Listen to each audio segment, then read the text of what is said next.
Bien, y vamos a dar inicio con estas conferencias, este ciclo de conferencias, y la primera tenemos al doctor Pavel Castro Villarreal con el tema Emergencia de los campos cuánticos en materia condensada. Él es doctor en ciencias en física por el CIMBESTAF, investigador del nivel 2 del SNI 3, experto en física teórica de la materia condensada y geometría diferencial y profesor en la Facultad de Ciencias Físicas y Matemáticas de la UNACH desde el 2008 y coordinador de la maestría en Ciencias Físicas desde el 2014. Un fuerte aplauso y cede el micrófono, doctor. Bien, muchas gracias por la presentación. Yo, como ya comentaron, pues soy profesor de la Facultad de Ciencias en Física y Matemáticas y vengo a traerles esta plática que me voy a poner por acá. Se llama La emergencia de los campos cuánticos en materia condensada. Y bueno, primero que nada, pues me gustaría dar un agradecimiento aquí a la Agencia Digital Tecnológica del Estado, también al Planetario de Tuxtla, por darnos las puertas abiertas, permitirnos utilizar sus espacios para poder organizar este tipo de eventos. En especial un agradecimiento al licenciado Giovanni Salazar y al licenciado Eliseo Licona. También a la Sociedad Mexicana de Física que nos convocó, digamos, a organizar este evento el día 14 de abril como Día Internacional también de la Mecánica Cuántica, y por supuesto a la universidad de donde vengo y la Facultad de Ciencias en Física y Matemáticas. Muy bien, esta es una imagen de la ciudad universitaria, donde se encuentran albergadas la Facultad de Ciencias en Física y Matemáticas. Aquí tenemos 4 programas de licenciatura, uno en licenciatura en física, uno en licenciatura en matemáticas, licenciatura en ingeniería física y licenciatura en matemáticas aplicadas, en donde los estudiantes que estén interesados en estudiar física pueden buscar la convocatoria. Ahorita está actualmente abierta y es un lugar muy interesante para estudiar porque la ciudad universitaria además cuenta con digamos un gimnasio, canchas de fútbol 7, de fútbol de tamaño profesional, de básquetbol, acceso a una alberca olímpica. Entonces es un lugar que podemos aprovechar. Muy bien, entonces para iniciar con esta plática, pues he dividido mi plática en 2 puntos, ¿no? Y tratar de hacer divulgación sobre un área tan compleja como es la mecánica cuántica siempre es complicado, y bueno, especialmente ahorita que he puesto estos títulos. Teoría cuántica de campos va a ser el primer punto, y después un segundo tema que va a estar conectado con la idea de los campos es este punto que se llama Más es diferente, donde se plantea la idea de que los campos también son una entidad fundamental en la materia común que nos rodea, ¿no? Como la materia condensada. Muy bien, entonces para iniciar con la teoría cuántica de campos, pues primero iniciemos con esta pregunta: ¿qué es un campo? Entonces, para responder esta idea, uno puede pensar, ¿no?, en el término común como el campo en donde se siembra, se cultiva, se cosecha los alimentos que consumimos. Y de hecho la palabra incluso también en el lenguaje inglés es igual, es campo, ¿no?, en el mismo sentido. Y pero digamos en física, digamos, se utilizó, digamos, este concepto de campo quizá en una analogía. Podemos pensar a la tierra, ¿sale?, como si fuera esta extensión en donde va a sembrarse las semillas, y cada uno de las plantas que van a emerger de la tierra pueden representar, por ejemplo, las partículas, ¿no? Entonces, digamos, uno puede entender el campo como un ente físico que realmente existe en la naturaleza, que permea todo el espacio, y que este ente puede tener un contenido energético y además puede ser de diversas maneras, ¿no? El campo puede convivir en el espacio en donde nosotros vivimos. Puede ser un campo que sea un campo escalar. Por ejemplo, imaginemos la Tierra, y nosotros medimos, por ejemplo, la temperatura en cada sitio de la Tierra, Entonces la temperatura representaría un campo escalar, ¿no? La distribución de temperatura a lo largo de la superficie de la Tierra representaría un campo. Y pero los campos también pueden existir justamente en el espacio donde nosotros vivimos, pueden tener una dirección y pueden tener una cierta magnitud, ¿no? Entonces hay diversos campos y nosotros aquí estamos promoviendo la idea de que el campo es la entidad fundamental, incluso más fundamental que las partículas elementales, y a eso vamos a ir en un momento. Entonces ahorita vamos a llegar a la mecánica cuántica. Entonces, en 1831, Michael Faraday conceptualizó la existencia de los campos eléctricos y magnéticos y rompía con un concepto en aquella época que al final se volvió caduco, que es el concepto de acción a distancia, como si las interacciones entre las partículas pudieran existir de manera instantánea. Entonces, una manera de ver la manifestación del campo es, por ejemplo, imaginemos que tenemos una barra de un magneto, un imán, con señalizados aquí el polo norte y el polo sur del imán, y lo ponemos sobre una hoja de papel, vertemos sobre él limaduras de hierro. Entonces el campo magnético que emite, digamos, esta barra de metal va a influir, va a interactuar con las limaduras de hierro, las va a orientar de tal manera que van a formar estos patrones, ¿no? Y al final de cuentas, digamos, aquí se manifiesta la dirección en la que se mueven las limaduras de hierro, van a ser justamente las líneas de campo magnético. Faraday, pues como se sabe, es el padre de la inducción electromagnética, sobre la cual se basan muchos sistemas actualmente, los motores, etcétera. Por ejemplo, aquí en esta imagen del lado derecho inferior podemos mostrar un dispositivo. Del lado izquierdo tenemos un motor de aspas que, si nosotros lo conectáramos con una pila, pues movería estas aspas. Entonces Michael Faraday se dio cuenta que si tenemos un campo magnético producido, por ejemplo, por este solenoide que se deja caer, ¿no? Este campo magnético varía en el tiempo y entonces va a producir una corriente eléctrica que va a hacer mover este motor, ¿no? Entonces esto es lo que se llama la ley de inducción electromagnética.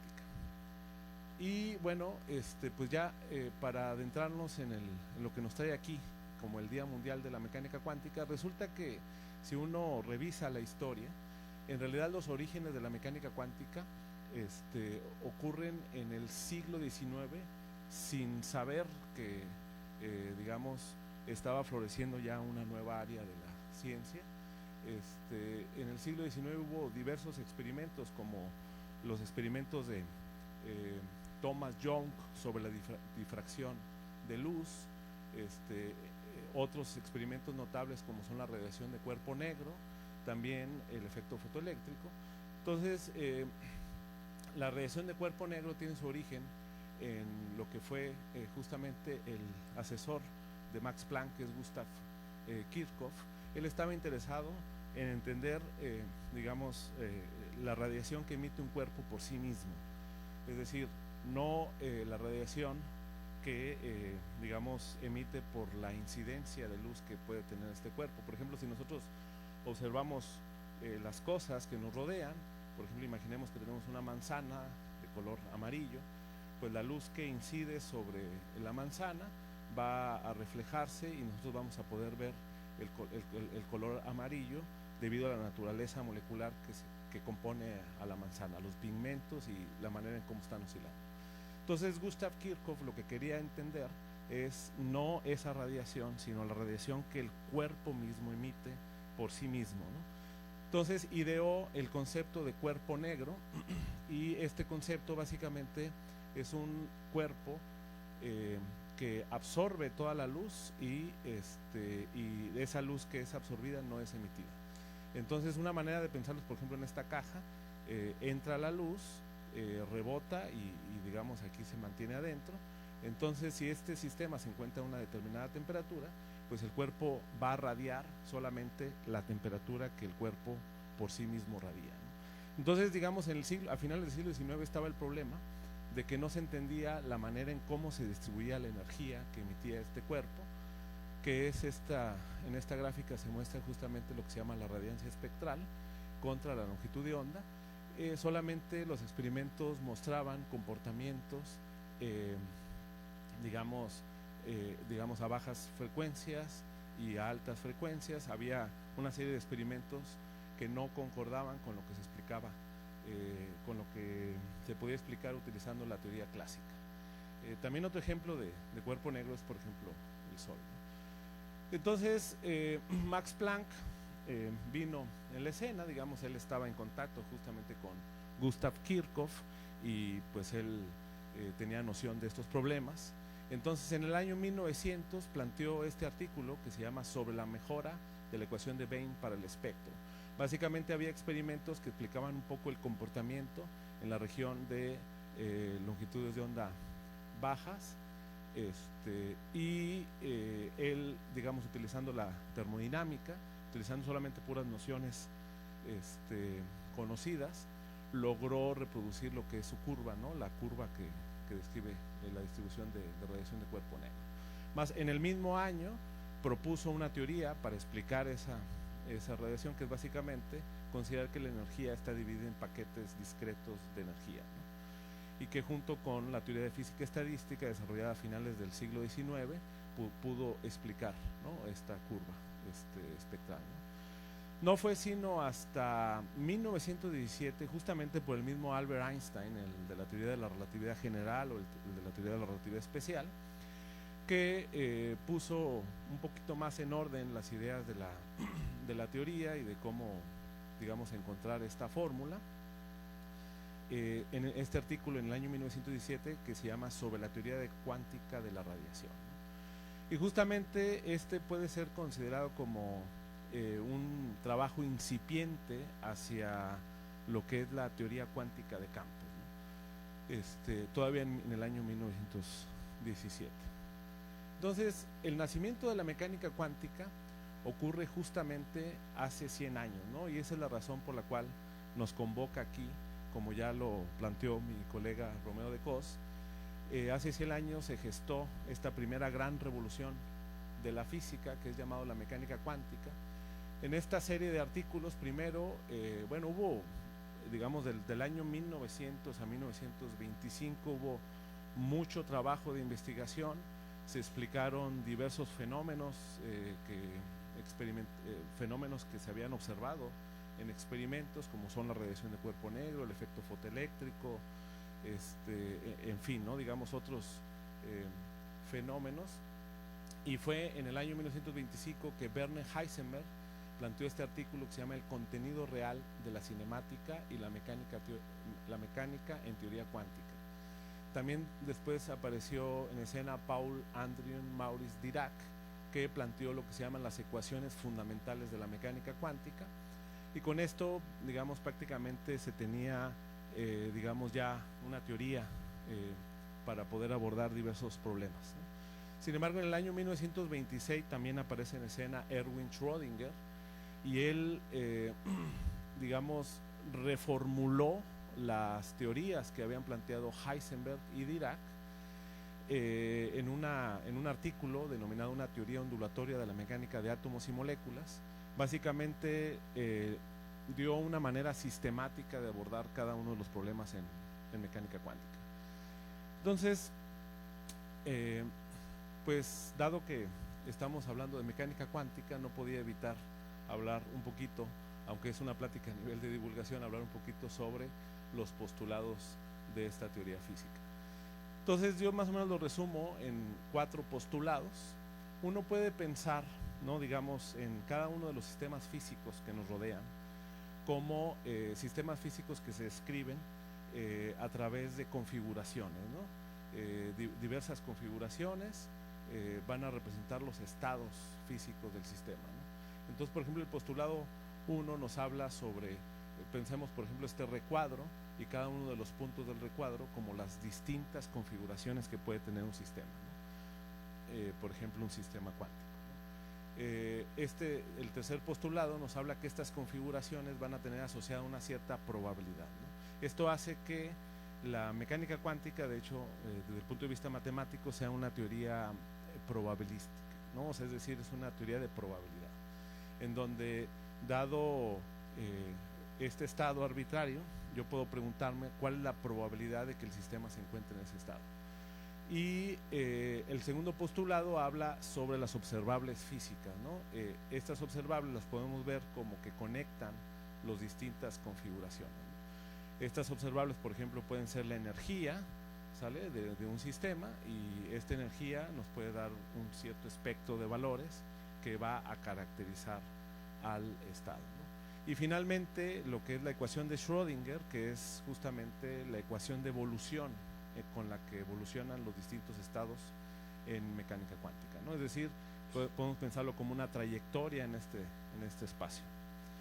Y un ejemplo de ello es, por ejemplo, en el caso del átomo de hidrógeno, cuando resultó que en esa época uno de los grandes retos entre 1900 y 1925 era explicar las líneas espectrales de emisión y de absorción de un gas de átomo de hidrógeno, ¿no? Entonces resulta que cuando uno utiliza esta teoría de la mecánica cuántica, uno puede representar los estados, es decir, estos puntos que estaban dentro de este rectángulo, como estas configuraciones, ¿no? Uno puede graficar en efecto estas configuraciones, y estas representan, digamos, las configuraciones con las que se encuentra el átomo de hidrógeno. En otras palabras, estas nubes representa la probabilidad de que podemos encontrar a un electrón, ¿sale?, alrededor, ¿no? Entonces, por ejemplo, en la parte más roja es donde más probablemente podemos encontrar, la parte más amarilla es donde,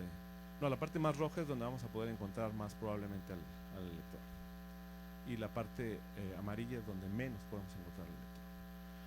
Muy bien, y bueno, y a todo esto y los campos, bueno, justamente casi un siglo después del planteamiento de campo realizado por Michael Faraday, en el año 1930 también surgió lo que es la teoría cuántica de campos, ¿no? Esta teoría para explicar, digamos, el comportamiento de los bloques fundamentales que componen a la materia, ¿no? Entonces, justamente uno aquí expresa, digamos, estas cantidades como los distintos campos que podíamos encontrar, ¿no? Podemos tener, como decíamos, campos escalares, campos que no necesariamente viven en nuestro espacio, otros que sí viven en nuestro espacio, como el caso del campo electromagnético, etcétera, ¿no? Incluso esta teoría predice que aún a pesar de que no haya materia como electrones, neutrinos, etcétera, el campo puede estar fluctuando y puede dar origen a estas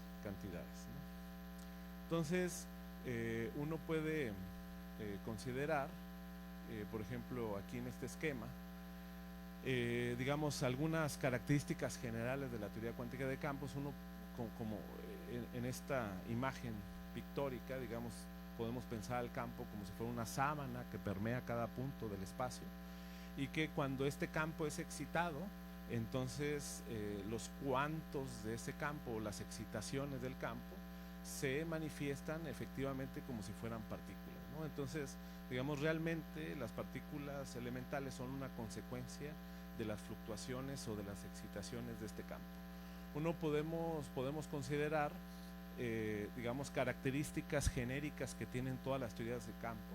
Por ejemplo, los principios que hay detrás de la teoría cuántica de campo son la localidad, las simetrías que tienen que ver con la naturaleza misma de los campos, como les decía, si es un campo escalar o si es un campo vectorial que tiene una dirección. También las simetrías del espacio-tiempo, es decir, cómo nos vamos a mover de un punto del espacio a otro, y también cómo nos trasladamos en el tiempo. Y por supuesto, todos estos campos están gobernados por los postulados de la mecánica cuántica, ¿no? Es decir, la mecánica cuántica es la teoría fundamental que describe estos campos, ¿no? Incluso la misma ecuación de Schrödinger se puede extender también para una ecuación para los estados de los campos, ¿no? Y bueno, los campos, como hemos dicho, permean en todo el espacio-tiempo, ¿no? Entonces, también se dice que, por ejemplo, la teoría cuántica de campos es como la única teoría que establece la unificación o la comunión entre lo que es la mecánica cuántica y la relatividad especial de Einstein, ¿no? Más aún, si uno considera solamente el campo electromagnético y considera sus fluctuaciones encerrados, por ejemplo, en esta cavidad a una determinada temperatura, con esta teoría de campos, que sería la teoría del campo cuántico electromagnético, también conocida como electrodinámica cuántica, es la que explica adecuadamente lo que es la radiación de cuerpo negro. Y bueno, digamos, esta teoría de física de partículas, que son al final de cuentas las excitaciones del campo, se desarrolló en todo el siglo XX.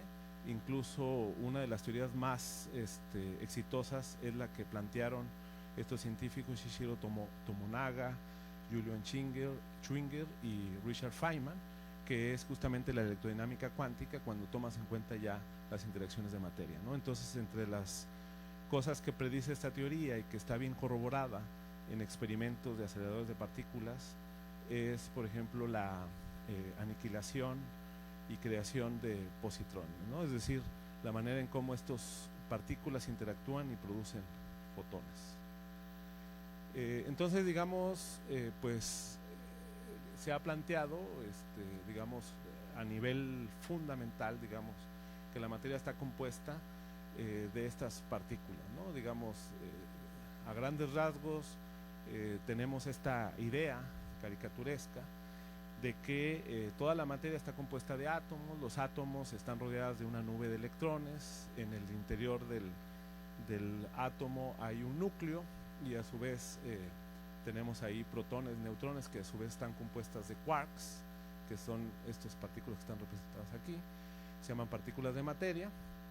Los electrones serían estas partículas L y L barra, bueno, electrón y positrón, y se tiene como este esquema, ¿no?, en la que los campos que permiten la interacción entre las partículas se llaman partículas de interacción, como son los gluones, los fotones y otros de la interacción débil, W más menos, Z0. Sin embargo, las partículas, como hemos dicho, solamente son una excitación del campo, ¿no? Es decir, esta es una manera esquemática de entender la naturaleza, sino más bien lo que se plantea dentro de esta perspectiva de la teoría cuántica de campos es que el campo permea todo el espacio-tiempo y que cuando es perturbado este campo, entonces se manifiesta la presencia de partículas, incluso a nivel atómico.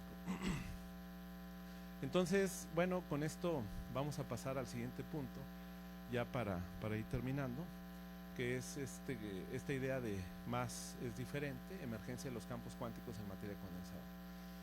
Entonces aquí me gustaría destacar este trabajo llevado a cabo por Warren Philip Anderson, que también fue Premio Nobel de Física por el estudio de sistemas magnéticos. Es un trabajo que publicó en esta revista Science en el año 1972, que llamó Más es diferente, rompimiento de la simetría y de la naturaleza de la estructura jerárquica de la ciencia. Básicamente había la discusión en esa época sobre si justamente la investigación básica, digamos, tenía que orientarse solamente a estudiar como composición fundamental con la que cuenta la materia, ¿no? Es decir, si nosotros debíamos solamente entender fundamentalmente, por ejemplo, estas partículas elementales y por supuesto sus campos que la producen, y de ahí tratar de entender el mundo que nos rodea, ¿no? Entonces, la idea de Anderson decía que, esto lo extraje básicamente de este artículo, dice: la capacidad de reducir todo a simples leyes fundamentales no implica la capacidad de partir de esas leyes y reconstruir el universo. Entonces, digamos, pone una tabla de jerarquía, por ejemplo, la física de altas energías como leyes fundamentales, ¿no? Y tratar de ahí describir fenómenos que ocurren a nivel de la física del estado sólido, ¿no? Entonces decía, eso no es posible, ¿no? Y el argumento es que justamente en cada nivel de complejidad, que es lo que después viene aquí, dice, aparecen propiedades completamente nuevas y la comprensión de los nuevos comportamientos requiere investigación, ¿no? Es decir, esto lo puedo entender simplemente como el hecho de que en cada escala de longitud en la que la materia se organiza, pueden surgir, emerger nuevas teorías físicas que son tan fundamentales como las que explican los bloques fundamentales de la naturaleza, para poder entender las propiedades nuevas que emergen simplemente por el hecho de que estás en una nueva escala de organización de la materia. Entonces, un ejemplo de ello, por ejemplo, creo que ya no funciona. Dani, ya no, ahí está. Un ejemplo de ello, ahí está, es por ejemplo lo que ocurre en pensemos en un material como en un cristal, ¿no? Un cristal puede ser considerado un material sólido, en la que los átomos tienen un arreglo con una cierta estructura regular, una estructura cristalina se llama. Imaginemos por ejemplo esta tira de átomos y digamos estos átomos azules, átomos rojos. Podemos considerar que esto es como una tira elástica, ¿no? En la que los átomos pueden estar vibrando, especialmente, por ejemplo, si el sistema está en un baño térmico, ¿no? Los átomos van a estar vibrando. Entonces, las excitaciones de baja energía, al final de cuentas, son movimientos colectivos de todos los átomos, ¿no? Y esto es lo que hace que se propague una onda a través de esta tira. Esta onda no es otra cosa más que una onda de sonido. Y en efecto, esta onda de sonido, si analizamos el sistema así como un conjunto de átomos que están unidos, que interactúan entre sí, ¿sale? Y que los mantienen unidos, pues podemos pensar que esta onda justamente es la manera en la que se manifiesta el campo en este sistema. Pero digamos, si nosotros vamos al régimen en donde las fluctuaciones cuánticas son relevantes, por ejemplo en el régimen de baja temperatura, entonces resulta que lo que tenemos es que esta onda de sonido o este campo que se está propagando a través de esta cadena de átomos es justamente un campo cuántico. Y las excitaciones de este campo cuántico no son otra cosa más que partículas, o también en la jerga que se conoce como cuasipartículas, que se llaman fonones, ¿no? Estos fonones son, digamos, la partícula cuántica asociada a la cuantización del campo de sonido que se está propagando a través de este cristal.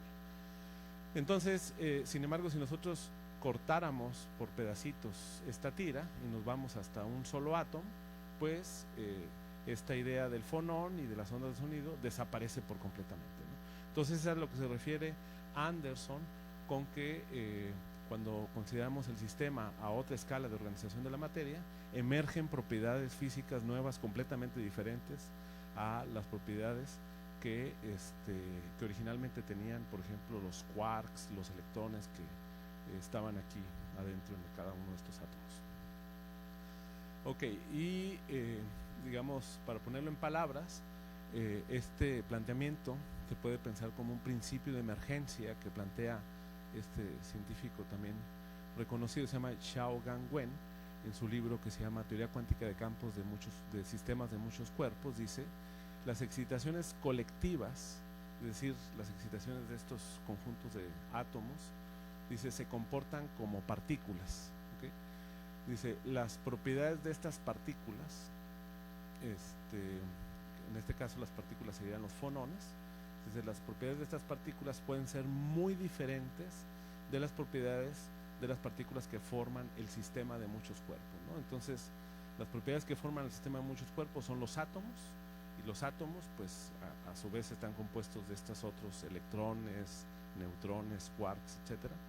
Y el comportamiento de esas partículas es completamente diferente, ¿no? Incluso se ha llegado a pensar desde esta perspectiva de la materia condensada, de que el vacío en donde viven todos estos campos también se puede pensar como si fuera un material especial. Y es un material especial de muchos cuerpos que quizá se desconoce exactamente cómo es este material o sus propiedades, pero se debe concluir que no existen partículas elementales, sino serían excitaciones colectivas de baja energía.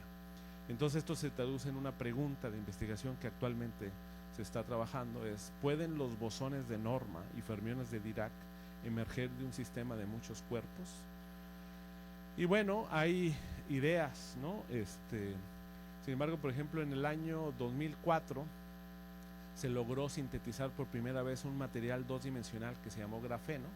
Aquí hay un error, debe ser grafeno, que básicamente es un conjunto de átomos de carbono organizados en una red cristalina hexagonal tipo panal de abeja, y digamos cuando se sintetiza, podemos ver aquí un pedacito del material, también aparecen corrugaciones del material. Siempre estas corrugaciones son del orden nanométrico, y pues resulta que para poder describir cómo se propaga, cómo se conduce la electricidad, resultó que este material presentó propiedades excepcionales, ¿no? Digamos, la manera en cómo se conduce la electricidad es enorme, digamos, es incluso mayor que cómo se conduce en el cobre. Proveyó, por ejemplo, propiedades de resistencia a su deformación, incluso mayores que el acero, ¿no? Entre otras, muchas otras propiedades, ¿no? Lo cual actualmente, digamos, se está utilizando para, digamos, como una sustitución tecnológica de muchos sistemas. Y muy bien, entonces, pues la gente quiere entender, digamos, qué ocurre con este material y sus propiedades físicas, en particular, por ejemplo, cómo es que se conduce la electricidad, ¿no? Al grado de que incluso ha llevado hasta la televisión en problemas de comedia, ¿no? En donde se plantea, por ejemplo, por qué los electrones no tienen masa, ¿no? Lo que ocurre es que justamente los electrones, en interacción con los núcleos iónicos que forman al material, da lugar a una propiedad emergente, de esta propiedad que planteaba justamente Anderson, que son los fermiones de Dirac, ¿no? Y son ahora, digamos, el campo de Dirac, cuyas excitaciones dan lugar a estas partículas que se llaman fermiones de Dirac, los que no tienen masa y los que permiten que tengamos una conducción eléctrica incluso mayor que la del cobre. Entonces, imagínense nuevamente, después pues en este caso serían de 90 años después, o después de 100 años, nuevamente sale el connotado físico Dirac con su ecuación de Dirac para describir propiedades físicas de materiales como el grafeno, ¿no? Y bueno, resulta que también la geometría puede ser considerada como una propiedad emergente, debido a que el material puede presentar estas corrugaciones, y el material puede ser elástico.